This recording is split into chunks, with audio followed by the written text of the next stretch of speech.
மதுரைய சுல்தான்கள் அப்படிங்கிற வட இந்திய முஸ்லிம் மன்னர்களும் நாயக்கர்களும் ஆட்சி பண்றாங்க. இந்த நாயக்கர்கள்ங்கிறவங்க விஜயநகர அரசுல படைத்தளபதிகளா இருந்தவங்க. இவங்க மதுரையை பிடிச்சு தனியா ஆட்சி பண்றாங்க. இந்த நாயக்கர்கள்ல ரொம்ப பிரபலமானவர் திருமலை நாயக்கர்.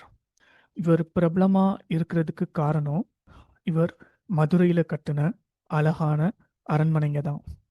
இவர் கட்டின திருமலை நாயக்கர் மஹால் இன்னைக்கு வரைக்கும் மதுரையில ரொம்ப பிரபலமான சுற்றுலா தலமா இருக்கு. ஆனா மதுரையோட இதயம் அப்படின்னா அது மதுரையோட மீனாட்சி அம்மன் கோவில் தான். புராண கதையில மீனாட்சி தேவி இங்கே தான் பிறக்கிறாங்க. அவங்க பரமசிவனோட திருவுருவமான சுந்தரேசரை கல்யாணம் பண்ணிக்கிறாங்க. மதுரையோட வரலாற்றுல